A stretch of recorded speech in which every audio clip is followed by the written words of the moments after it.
everybody, to another episode of the Dental Boardroom Podcast. I am pivoting a little bit in this next series.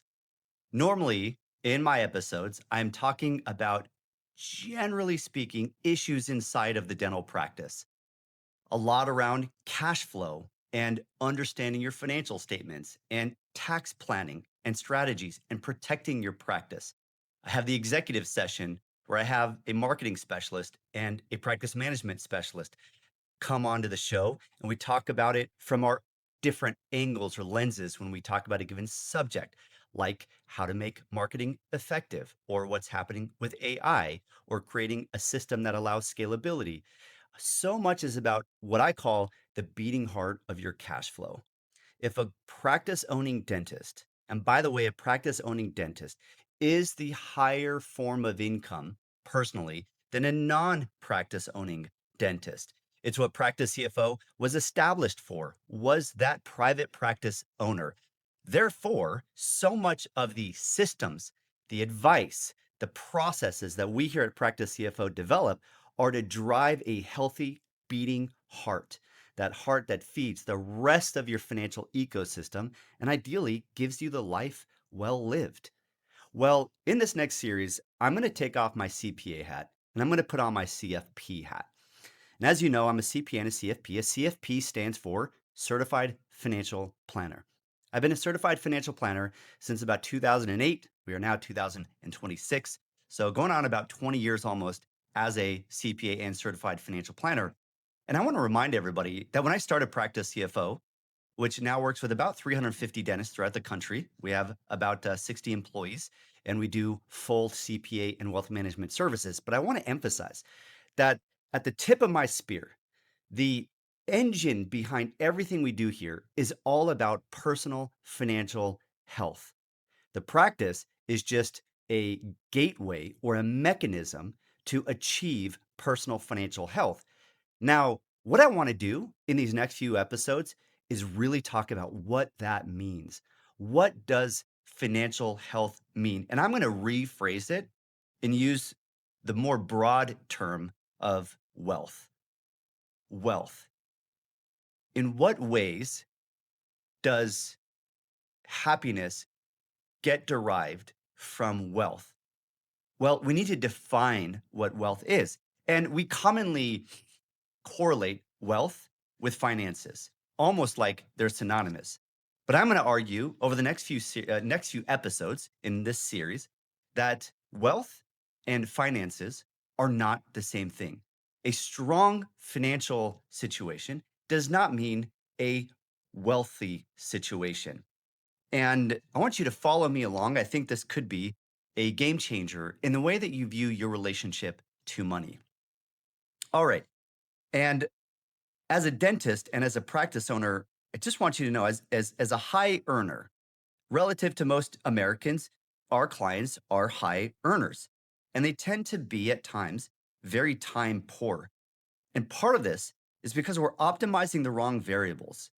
And as I talk about what wealth means in these next few episodes, we're going to try to optimize much more the variables that drive true wealth, a true life well lived, rewarded, and full of all that fulfillment that we're all looking for. So let's go ahead and kick this off. And I want you to imagine yourself for a minute.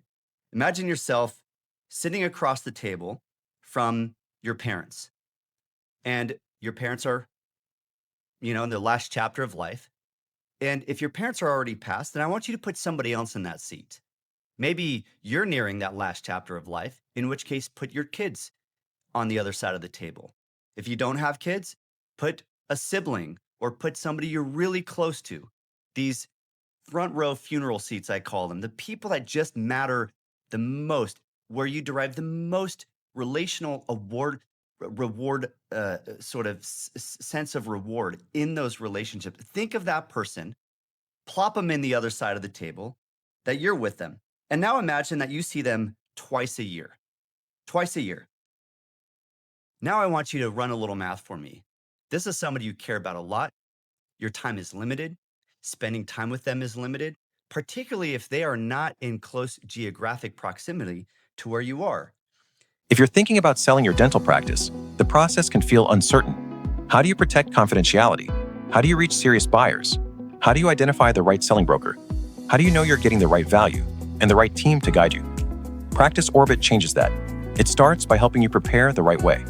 Create a digital anonymous prospectus that protects your identity while showcasing your practice professionally. Use built-in valuation tools to understand what your practice is worth and what you can expect to take home. All this at zero cost. From there, Practice Orbit helps you identify and select an experienced broker, someone who can take your practice to market and guide you through a successful sale. Every transaction is still led by an independent broker, ensuring you have expert representation every step of the way. Once you're live, your listing is exposed to a large, vetted pool of qualified buyers actively looking to purchase, helping drive stronger demand and better outcomes. And throughout the process, you can manage NDAs, LOIs, and documents in one secure platform, keeping everything organized and moving forward. Professional presentation, access to the right buyers, the ability to choose the right team to represent you. If you're ready to explore your next chapter, start with Practice Orbit. And if you run that math, the average person is living into their late 70s, right around 80. How many times a year are you seeing this person? And then simply multiply that number by how many years they have left or you have left and quantify that. And ask yourself, does that feel like enough?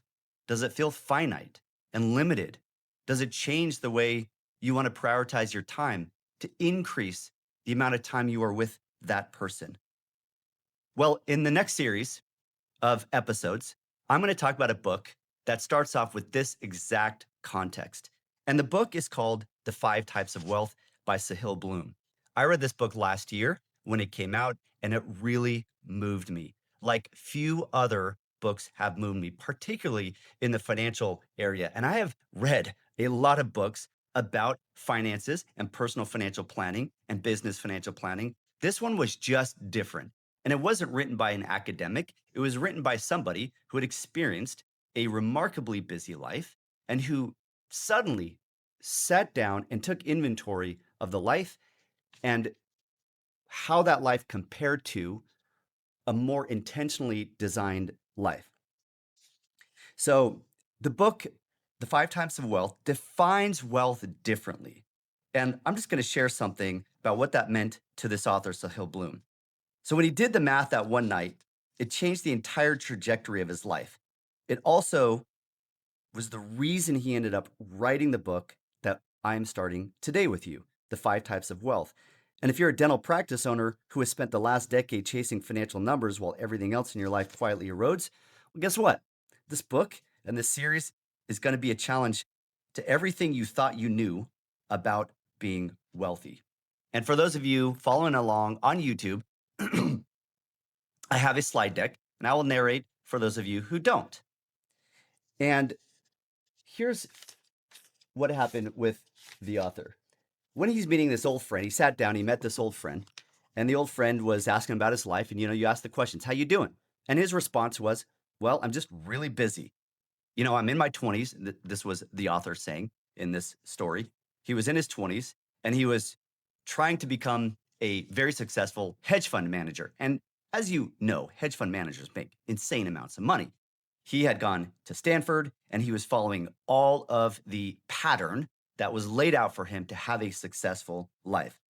And in that moment, the friend, his old friend, said, well, how often do you see your parents? And he said, I see them twice a year. They're in New York. And the author, Sahil Bloom, is in California.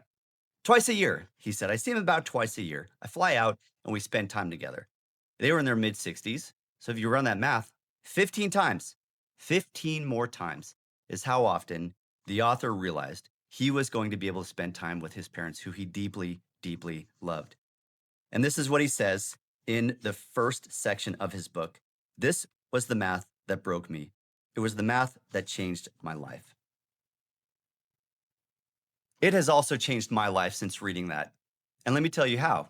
I actually made a decision after I read that chapter. I thought about my dad, who is now 79 years old. I think he's 80 years old now. I am 47. My dad lives in Arizona. I live in Southern California, in San Diego. I see my dad every Thanksgiving, that's for sure. And then I'll see him generally one or two other times during the year. So I started doing that math. My dad is at that age of expectancy. I immediately took action. I reached out to my dad and I said, Dad, it's time to do a road trip. This was about 4 months ago, 3 or 4 months ago.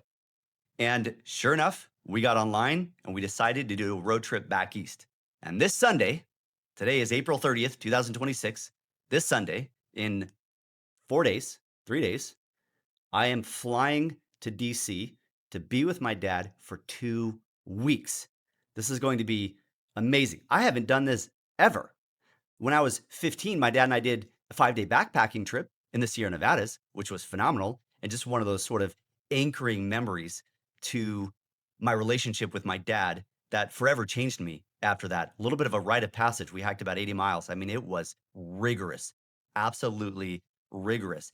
But that shaped a lot of that relationship and how I sort of viewed myself going into my teenage years at that time. I was, I think, in eighth or ninth grade.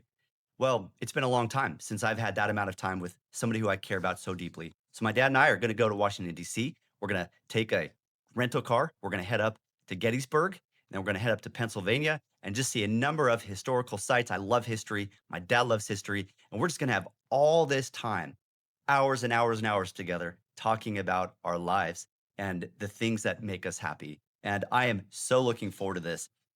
With that in mind, just know this book was deeply impactful for me, and I hope it's deeply impactful for you. So let me welcome you into this book. As a CFO advisor, that's me and my team here. We have 8 CFO advisors besides me who are meeting with doctors every day to talk with them about that beating heart of their cash flow, i.e. their practice, and how to make that blood flowing out of it to their personal lives to give them meaning and joy and value in their life, as opposed to the money coming out and doing harm to the life instead of supporting that life. So, as a CFO advisor working with dental practice owners every day, I see the same pattern over and over. I see clients hitting their financial goals, but they're still sometimes, not sometimes, often feeling like something is missing. And so when I read this book, I thought, wow, this really captures what I'm experiencing anecdotally in a lot of my clients. In fact, my very first client, somebody who was extremely near and dear to my heart, this was 2009. He was a doctor I was going to for allergies. And that doctor was a lifelong allergist. He was nearing retirement and was really thinking about the next stage of his life. And so I let him know I'm a CPA and financial planner. Next thing you know, I'm in his house with his wonderful wife, and we're designing what the next chapter looked like. Well, over the next couple of years, he sold his practice and he moved into retirement. And I just absolutely love this doctor. He really struggled to define himself after being a practice owner for so many years, which gave him such intense purpose every day of getting up and fighting that battle and finding joys and affecting patients' lives like mine. He helped significantly reduce my allergies, which was a major upgrade to my health. And he found so much joy in that. Now that that was gone, well, he started to look into some visits to different parts of the world, third world countries, where he was helping people with allergies and supporting various groups. But it was very challenging to reorient his sense of identity into something new. And I learned out of that. I learned out of that something about myself as well, that I get almost tunnel vision, narrowly focused deeply in this thing I call my business, which I absolutely love, which is challenging, which is full of joy. I have amazing relationships here. I love the culture. It gives me a huge sense of purpose. But at the same time, am I nurturing everything else about who I am, how my life will unfold in the future outside of work and this thing called Practice CFO here that I try to operate effectively every day? What will I pivot into when that no longer is my identity way down the road? And this book made me ask the right questions about that future. Okay, so here's my promise about this book. By the end of this series, you're going to have, I believe, a complete framework for evaluating your life, not just your balance sheet in your business and even your personal balance sheet, but a set of tools that you can actually use. So, in this episode today, there's just 3 things I really want to talk about before we even launch into chapter 1 of this book. What I'm going to try to do is have each episode be a chapter in the book. If you're a consistent follower of the Dental Boardroom podcast or a client of Practice CFO, I would love for you to read along with me over the next few weeks about the 5 types of wealth. I think you will find it a very interactive, dynamic experience and really challenge a lot of the way you view your relationship to money and also your relationship to your own future. So, this first episode, we're going to talk about number one, why this book is different as a financial book. Two, why it matters for you specifically as a dentist. And three, we'll do a deep walkthrough of the prologue. All right, so let's launch into this. The most financial books, I've read a lot of good financial books. There's some classic, great financial books out there about the way you think. In fact, I've got a few here, number here. There are actually a lot of them here in my office. I have a textbook on personal finance. Let me grab my mic. I'm literally looking at my books over here. I've got Good to Great. I've got a book called Enough by Jack Bogle. Fantastic book. One called The Psychology of Money by Morgan Housel, also a fantastic book, one called Strategic Wealth. And then um, there's The Richest Man in Babylon. That's a classic right there. Also, As a Man Thinketh or Think and Grow Rich. These are some classics.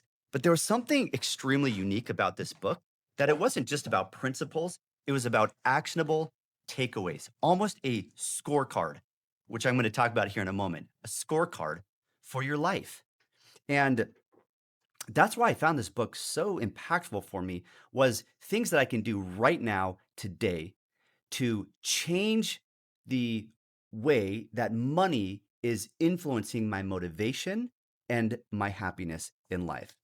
So 3 things why I believe dentists should read this book. The first one is it does redefine wealth. Most financial books treat wealth as a single dimension, cha-ching, the dollar sign. Also, the author, Sahil Bloom, argues that there are actually 5 dimensions of wealth, not just the one, and that most of us are bankrupt in at least one of these 5 dimensions. And here they are: time wealth, social wealth, mental wealth, physical wealth, and financial wealth. Again, time wealth, social wealth, mental wealth, physical wealth, and financial wealth. Now, we're going to spend a full episode on each of these, but here's the punchline. Most successful dentists that I've worked with are really strong on the financial wealth scale, especially those dentists who are really producing well and they're highly coachable and live on a disciplined spending plan in their personal life. Those 3 things: high collections, they are very coachable, and they moderate their personal spending. Those doctors tend to be a 10 out of 10 in their financial wealth. And however, they often tend to be a lot lower on the scale when it comes to time wealth. And you know what? I'm guilty of this myself, no doubt. And where people fall on the social wealth, mental wealth, physical wealth also tends to be all over the place. So I want us, if you're a client of Practice CFO, or you're a regular listener of the Dental Boardroom podcast, I'd like you to go through this journey with me of reading this book and evaluating how it relates to your own life. So here's the second reason why I think this book is different as a financial book. It's built on stories, not just theory. And like I said, the author is not an academic, he's not a researcher, but he quit his job and he went deep into what happiness is and how money relates to it. What is true wealth? And so he was a former hedge fund manager. And as a hedge fund manager, he was working extremely hard. I mean, I don't know if you know Wall Street, but Wall Street, man, you come out of college, it is night and day grind. You really don't have much time off. You're building your relationships, you're building your reputation, and you're moving up that ladder. And he was doing all of that. And then he got to a place where he had that experience with his friend and realized, wait, is this the direction that I want to go with my life? And so when he went through all of that, he went deep into studying what would lead to a fulfilling life. He was still in his 20s and he really saw his life ahead of him and said, I want to do that. And so he went to town researching, and this is from the book. He goes, This question was where my journey to discover began.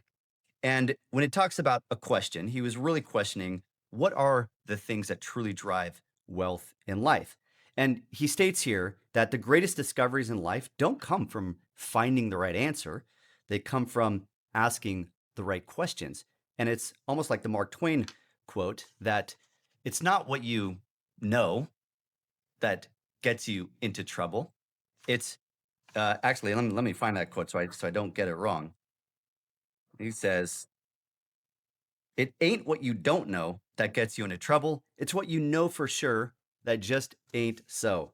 Gosh, I think a lot about that. What do I think I know for sure that maybe isn't so? And I've gone through a significant interrogation of the assumptions and beliefs that I've had over the past number of years to reopen a whiteboard to allow me to have more of a free discovery process around my beliefs. I think it's incredibly important to interrogate one's belief. There's nothing harmful that can come out of that. Either you change your beliefs based on an independent study, or you reaffirm your beliefs. Do you ever feel lost in your practice finances? And how about your personal finances? Ever wonder where your hard earned money goes and why you're not seeing the financial progress you worked so hard for? If so, listen up. As a dental CPA and financial planner, I've created our company, Practice CFO, just for you. With almost 2 decades of experience, Practice CFO integrates great CPA services like accounting and tax with customized financial planning, both business and personal. Think of it this way. Our dental-focused CPA services give us the x-rays we need to clinically plan your global finances and be effective financial planners. It's a highly customized approach we call the CFO model. Historically, having a CFO or chief financial officer was an advantage of large corporations only. But today, Practice CFO gives that same advantage to private dental practice owners. As a client of Practice CFO, you'll be assigned one of our dedicated CFO advisors. You'll receive insightful financial reports each month, have regular financial review meetings, reduce taxes, grow your wealth, and feel more in charge of your numbers. Because we believe that in the competitive landscape of dental practice ownership today, you have to be an effective business owner, not just a capable clinician. Reach out to learn more at www.practicecfo.com. By gaining new data that supports those beliefs. Well, what Sahil Bloom, the author, is talking about here in the book is that the world has sort of set a set of beliefs or staged a set of beliefs that we sort of grow into as we grow up that defines the story of success. They define the scoreboard. And what Sahil Bloom did is he said, you know what? I'm going to scrap all that and I'm just going to go back to that whiteboard. I'm going to erase it and I'm going to just start asking questions. And I'm going to set aside all my assumptions of what I think I know and instead of trying to think about what what I do know and confirming that, I'm simply going to start from scratch here and say that I don't know what makes for a wealthy life. And he just started from there. And then he went out on his journey to search. And here's what he said. The question was where my journey to discover began. I had to define the right game, the one that would actually lead to the life I wanted. I read everything I could get my hands on, hundreds of books and tens of thousands of pages that might help me make sense of the maze I found myself in. Ancient self-help classics and modern self-help hits, biographies of great men and women throughout history, religious texts, epics from a diverse array of cultures, and legendary tales of the hero's journey.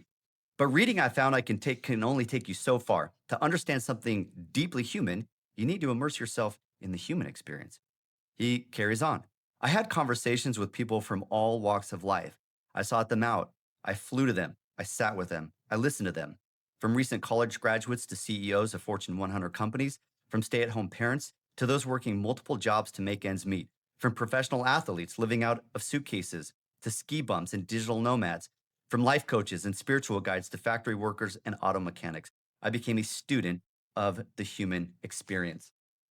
When I read that, I thought, okay, he's done his due diligence. And as I was reading the book, I realized so much of the information he was able to absorb from all that reading and all those interviews came together so nicely in a really impactful book known as The 5 Types of wealth. So, lastly, why this book is different is that it is very actionable.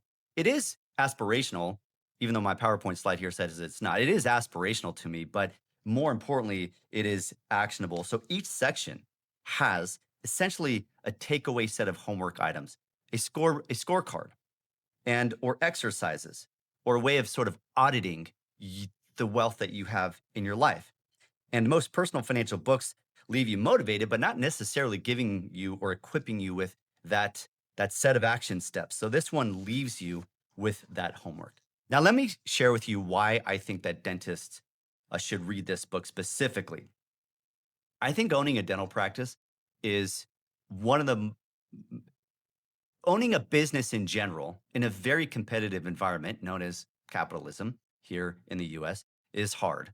Competition is fierce, and there's fairly low barriers to owning a dental practice once you get out of dental school. I would say dental school is a barrier to owning a dental practice, of course, unless you're in one of those states that doesn't require a dental license to own a practice. But even then, to be a successful practice owning dentist is very difficult and is very demanding. And what it tends to do is absorb from you so much of your energy, your emotions, your psychology into this thing called your dental practice and getting it to a stage of success that is then spinning off cash flow, which then allows you to use that cash flow to define your life, at least all those things that have a dollar sign associated with it. But here's the problem: it's actually very rare that a dentist, and really any business owner and even human, will sit down and intentionally and methodically design their life. And within that design, that blueprint, what has a price tag on it? Sitting out back reading a book virtually has no price tag on it. You want to go travel the world and stay in the Four Seasons? That's going to have a major price tag on it. Funding your kids' college education? That's going to have a major price tag on it. Having a second home? Major price tag on it. Going out to dinner with your mom? Virtually no price tag on it. But defining those things matters, because then once you know what the pile of cash you need to accomplish all these things, including retirement, you can then back into your practice and say, based on my cash flow, overhead, debt, and taxes, how much is left? And is that enough to feed me today? And is that enough to feed me in the future? And my most recent episode I just did in the executive session, we talked about what is enough. What is enough? And that's something that dentists absolutely need to define in their life. If you're a client of practice CFO and you first come in, we're going to have you do a budget. And we're going to force this conversation of what is enough? What do you need to live on? How much needs to land in your personal account from your practice checking account every pay period? So you tend to be a highly paid or highly earning person. And therefore, and because most of that earnings comes out of physical labor, you're not laying bricks, but you are standing up, sitting down, walking around, leaning over, head is leaning over, hands lifted in the mouth. And disability across dentists is extremely high, which means you cannot allow physical wealth to atrophy. That's one of the five categories of wealth. You can't let this atrophy, because these five categories of wealth do have a relationship across them. And that physical wealth is an asset that you need. The next thing is, as a dental practice owner, you tend to be a bottleneck for most things growth, clinically, operationally, financially, which means there's a lot of pressure on you to release those bottlenecks, to fix your systems, to create protocols, processes, SOPs, and marketing patterns. That is on you as a business owner, because nobody's going to care about the business as much as you do, and nobody ultimately is going to move the needle. Now, you may have consultants and people like me, or marketing consultants, practice management consultants, but at the end of the day, you got to show up and you got to implement and do your homework. And that takes a strain on the mind. And so mental wealth, this concept of how wealthy are you psychologically and emotionally in your life, is absolutely fundamental to having a good, rewarding life and translating that practice cash flow into good personal cash flow as well. The dental industry is full of high earners who hit their numbers at a modest age, and yet sometimes they get there and they hit financial independence and they don't know who they are without the practice. Well, this book and this series on what wealth means is the antidote that I'm trying to provide for you. Okay, let's jump into now the prologue of the book. On the journey of a lifetime, as he titles this section of the book. And this is the heart of this episode. So, part A here, the scene.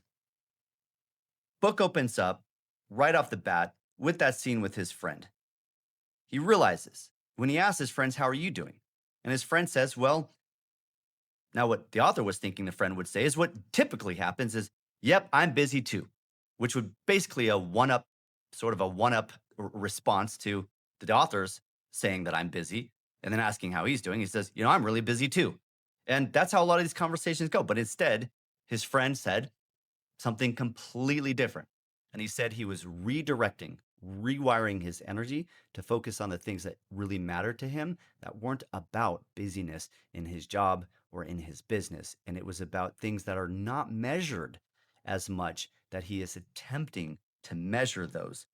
And so the author thought, well, on paper, I'm winning.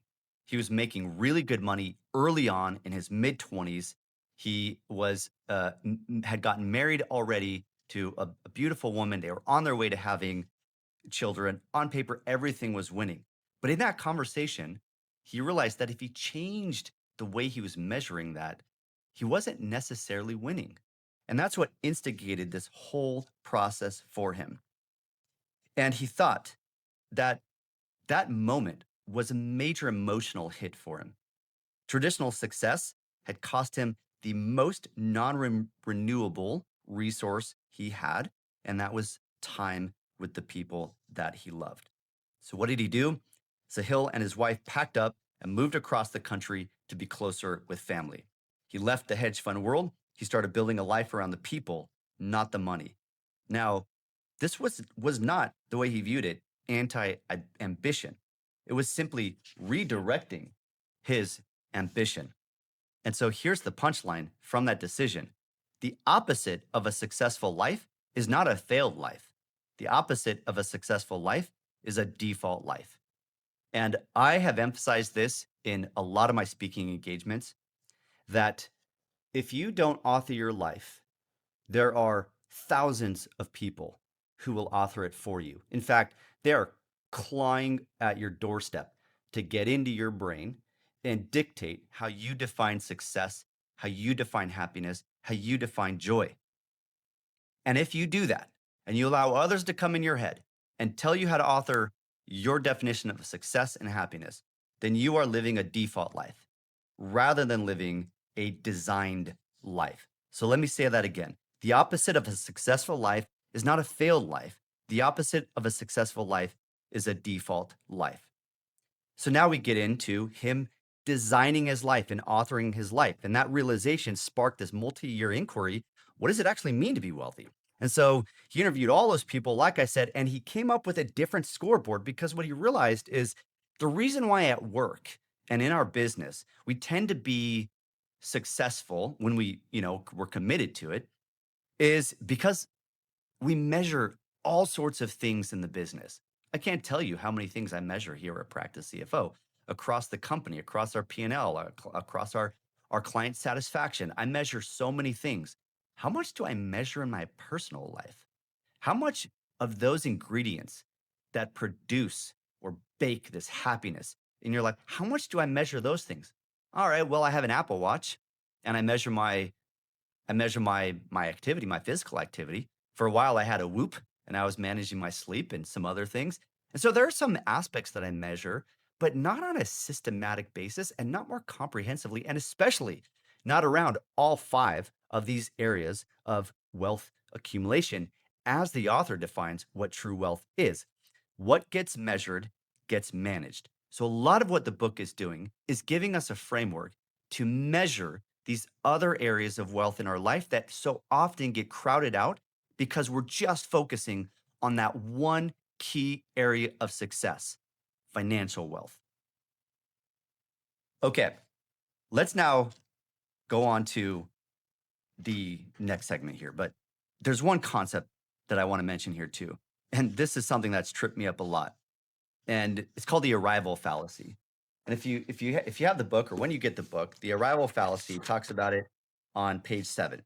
He says the arrival fallacy is the false assumption that reaching some achievement or goal will create durable feelings of satisfaction and contentment in our lives. And he goes, worst yet, the incessant quest for more had blinded me to the great beauty of what I had right in front of me. I think about this arrival fallacy often. I tend to be fairly aggressive in deferral gratification. I can weather a lot. If we go on a hike together, you're gonna see I may have blisters on my feet, but I'm still trekking it. It's just the way am. I in high school in my football team, I was the lightest guy on the team. I weighed 135 pounds my senior year, and coach always called me Mr. Marine Boy because I gave it everything I had. Sometimes I wonder if I have cognitive issues from lowering my head just to try to get those scratches on my helmet. How silly was that? But I really lean in. I get really committed to things, and I have in my head this destination. That's where I want to be. And I will work incredibly hard to get there. But I have realized in some areas that when I get there, I lift my head and I say, this actually isn't what I thought it was. I've been working really hard only to be up the wrong tree. And that's not where you want to be. That's why defining your life intentionally gives so much more meaning and efficiency in how you achieve that happiness or that wealth, so to speak. And so be careful in how you define what arriving means because are a lot of fallacies in that. Instead, I use the term reverse engineer your life. Look ahead. This is a Stephen Covey habits of highly successful people, 7 habits. Define the end first. Start with the end in mind, and then reverse engineer back into today to say, what do you do today in order to have that life? Now, one thing that happens is sometimes people will do that. They'll define that. They'll say, here are the major variables that I know if I accomplish these should give me an incredibly rewarding life. The problem is when you get started, it's like the architect has now blueprinted this. You know, my dad's an architect, and I have all these visuals of him leaning over his drafting board with the electric racer and this big black ruler that goes up and down the board, and he's there just hunched over designing a house. Well, that's great, and his designs were beautiful, and he'd walk around with these scrolled up blueprints as he'd go on site to talk with the construction people. What happens though if there's no construction people? What happens if there's no destination for those blueprints to actually come to life? Well, what I believe prevents a blueprinted life from not gaining traction, this sort of non-starter, this disjointedness between thinking and doing, is this concept of marginal thinking. And I think every human alive is guilty at some level of marginal thinking. And overcoming this is the definition, in some ways, of achieving success. And it really relates closely to atomic habits. And atomic habits help you overcome marginal thinking. And marginal thinking is the belief that it's okay to neglect a small but important decision because the effect of that neglect feels harmless. I don't need to go to the gym today. It's okay if I have this donut. It's okay if I miss this date night. It's okay if I don't read tonight with my 8-year-old son. It's okay to miss the dance recital of my daughter. It's okay. It's just one time. It's just one time. No biggie. And happens again. And maybe it happens 3 out of 5 times. Maybe it happens 9 out of 10 times. I don't know. But in the aggregate, as the years go on, there's an aggregation of these marginal thoughts that prevent action. And therefore, the blueprinted plan doesn't get lift, or it gets lift very slowly and therefore doesn't make the impact it was intended to do. As you go through your life and as you think about these big decisions and as you think about this blueprint of what you want to accomplish with your life as you pursue happiness and wealth, more broadly speaking, I want you to ask yourself when you're about to say no, to not go to the gym, not put on those gym clothes, not go do that thing, say, I want you to try to magnify the effect of not going. Think of some of the worst case scenarios of you not going. Like my mom right now is in the hospital. She had a hip replacement on Monday. Today is Thursday, and I've been calling her every day. And sometimes when I call my mom, I end up on the phone for an hour. And I love my mom. She's got a big heart, this one. But I know when I call my mom, it's a commitment. It's a commitment on my time. But over the past week or so, as I known this surgery was coming up and I haven't seen her in a few months, I thought, you know what? I'm so busy. I'm going to call her. And at times it was a bit inconvenient, but I called her and every time I did, I got off the phone. I'm like, I'm so glad I had that call with my mom. But the marginal thought of not calling her was constantly there. And I needed to overcome that. Well, that's just a very small example of the thousands, if not hundreds of thousands of decisions throughout your life, these small decisions that ultimately in the aggregate make the difference. It's called the aggregation of marginal gains. A great author, James Clear, I think is his name, who wrote Atomic Habits, talks about this aggregation of marginal gains.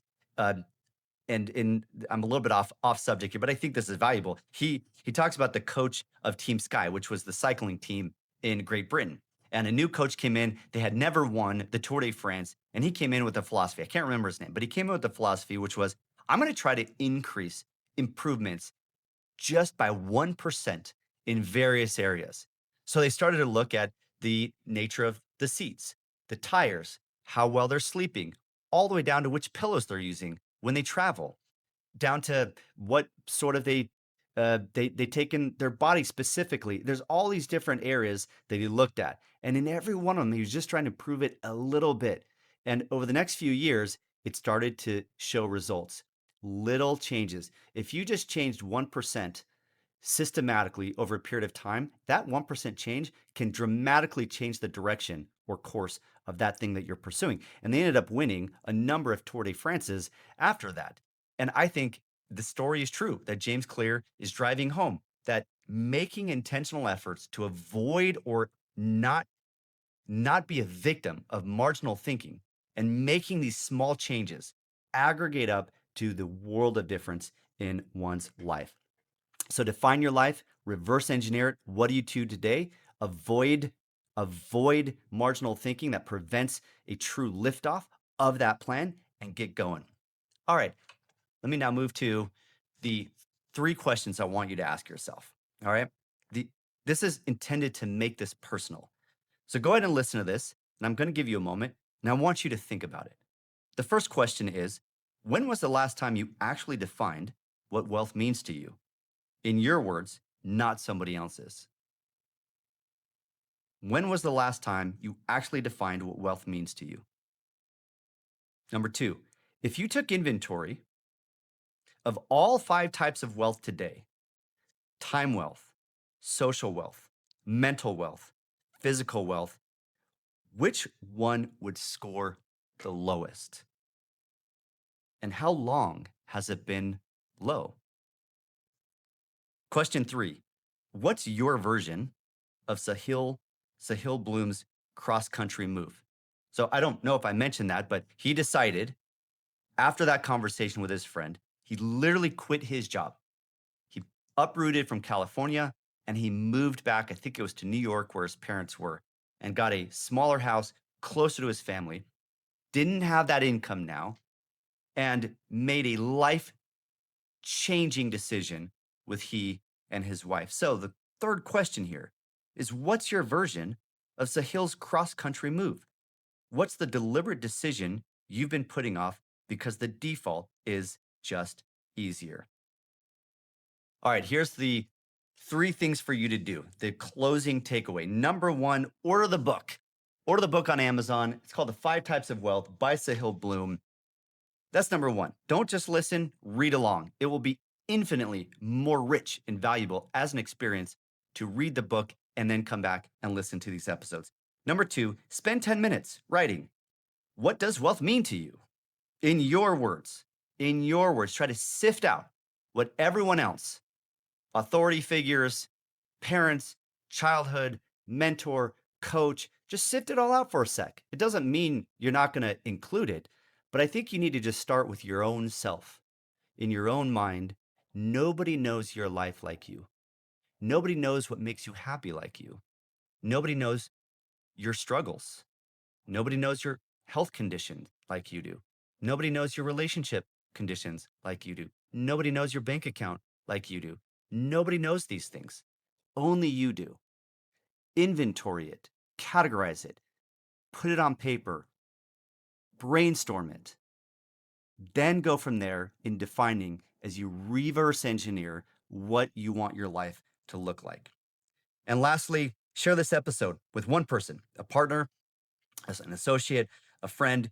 If you could do it with somebody else and have them read the book with you, and then you have conversations, that will give so much more context and accountability to reading and implementing the incredible recommendations in this book. Here's one thing I do. I actually subscribe to Marco Polo. It's an app on my phone. There's a free version. I subscribe because there's all these cool little features to use it. And you basically record yourself and you send it to a friend, and then they get it and they can listen to it on their own time, and then they can send it back. Now you may say, well, why not I just use my phone and record myself? Because it's very limited. It has it's not a smooth process. Marco Polo makes a conversation, even though that conversation is sort of disjointed because it's not real time, extremely valuable. And I have found this unbelievably helpful to a lot of my family who don't live nearby, who I don't see very often, and who do have busy lives.